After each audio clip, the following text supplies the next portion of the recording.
فرماتے ہیں یا ایھا الذین آمنوا قوا انفسکم واہلیکم نارا. یہاں پر اللہ تعالی نے مسلمانوں کو مخاطب کیا. مسلمانوں کو مخاطب کر کے کیا فرمایا؟ اے ایمان والو، اے ایمان والو. اے انسانوں نہیں کہا بلکہ اے ایمان والو. جب کوئی والد اپنے بیٹے کو پکارے تو دو طریقے سے پکارا جاتا ہے. یا تو اس کا نام لے کر پکارے. مثال کے طور پر اگر اس کا نام عبد الرحمن ہے تو اس کو اس طریقے سے پکارتا ہے کہ عبد الرحمن میرے لیے پانی لاؤ، عبد الرحمن میرے پاس آؤ، عبد الرحمن میری بات سنو. ایک ہی طریقہ ہوتا ہے. دوسرا طریقہ یہ ہوتا ہے اے میرے بیٹے، اے میرے پیارے بیٹے میرے لیے پانی لے کر آؤ، اے میرے پیارے بیٹے میرے پاس آؤ، اے میرے پیارے بیٹے آؤ میں تمہیں کچھ باتیں بتاتا ہوں. تو کون سا طریقہ اچھا ہے؟ کون سا طریقہ زیادہ خوبصورت ہے؟ بیٹے والا. کہ جب انسان کسی کو نسبت سے پکارتا ہے تو سامنے والے کے دل میں محبت پیدا ہوتی ہے نا. تو اسی طرح اللہ رب العزت نے مسلمانوں کو مومن کہہ کر پکارا. یا ایھا الذین آمنوا، اے ایمان والو. کیوں مومن کہہ کر پکارا؟ کہ جس طرح ایک والد اپنے بیٹے کو جب پیار سے بلاتا ہے اس لیے بلاتا ہے تاکہ اس کو کچھ نصیحت کرے، تاکہ اس کو کوئی فائدے کی بات بتائے اور اس کو اپنی طرف متوجہ کرے کہ میں تمہارا غمخوار ہوں، میں تمہارے فائدے کی بات بتا رہا ہوں. اسی طرح اللہ رب العزت فرما رہے ہیں اے ایمان والو میری بات غور سے سنو. اے ایمان والو میری بات غور سے سنو. کیا بات ہے؟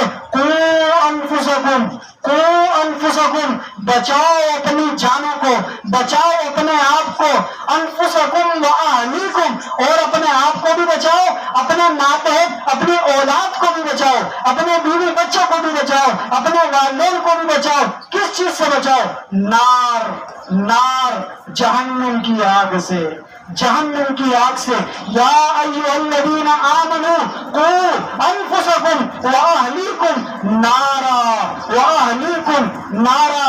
اے ایمان والو، اے میرے پیارے بندو اپنے آپ کو بھی جہنم کی آگ سے بچاؤ اور اپنے ماتحت اپنی اولاد کو بھی جہنم کی آگ سے بچاؤ. وہ جہنم وقودها الناس والحجارہ، وہ جہنم کہ جس کا ایندھن انسان ہوں گے، وہ جہنم جس کا ایندھن انسان ہوں گے. وقودها الناس والحجارہ، اور جس کا ایندھن پتھر ہوں گے. یہاں پر انسان سے مراد کافر ہے. یہاں پر انسان سے مراد کافر ہے کہ جو دنیا میں آیا اور اللہ کی نافرمانی کر کے چلا گیا، جس نے اسلام قبول نہیں کیا. یہاں پر ایندھن سے مراد ان انسانوں کو اس جہنم کی آگ میں ڈالا جائے گا اور ان سے آگ مزید اوپر ہونا شروع ہو جائے گی، مزید ابھرنے شروع ہو جائے گی. اور اسی طرح والحجارہ، حجارہ پتھر ہے. پتھر سے مراد بت ہے. جو آج دنیا کے اندر بت پرستی کرتے ہیں، جو ہندو بتوں کی پوجا کرتے ہیں، جو ہندو بتوں کی پوجا کرتے ہیں، تو کل قیامت والے دن جہنم کی آگ میں انہی بتوں کو، انہی پتھروں کو ڈال دیا جائے گا اور جہنم کی آگ مزید بھڑکنا شروع ہو جائے گی. تو اللہ تعالیٰ ارشاد فرما رہے ہیں کہ اے ایمان والو اپنے آپ کو بھی بچاؤ اور اپنی اولاد کو بھی بچاؤ. کس چیز سے بچاؤ؟ نار، آگ سے بچاؤ.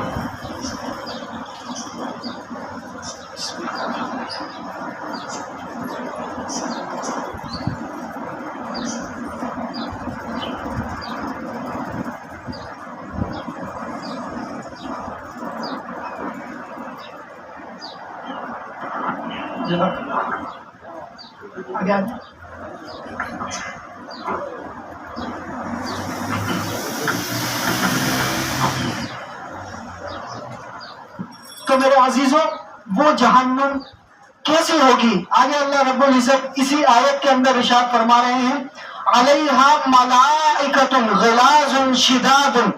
وہ جہنم کہ جس کے چوکیدار، جس کے نگہبان وہ فرشتے ہوں گے جو کہ سخت ہوں گے، جن کے اندر رحم نہیں ہوگا.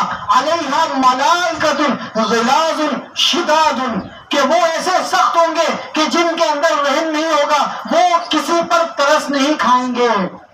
مثال کے طور پر آپ سینٹرل جیل کو دیکھیں، جب پھانسی کی سزا ہو رہی ہوتی ہے تو وہاں پر ایک جلاد ہوتا ہے، وہاں پر ایک جلاد ہوتا ہے، اس جلاد کو پھانسی، جس کے اوپر پھانسی ہو رہی ہوتی ہے اس پر ترس نہیں آتا، اس کا دل ایسا سخت ہو جاتا ہے کہ ہوتا وہ بھی انسان ہے، تکلیف کا اس کو بھی احساس ہوتا ہے، لیکن اس کا دل اتنا سخت ہو جاتا ہے کہ وہ جلاد بن جاتا ہے، اسی وجہ سے اس کو جلاد کہتے ہیں۔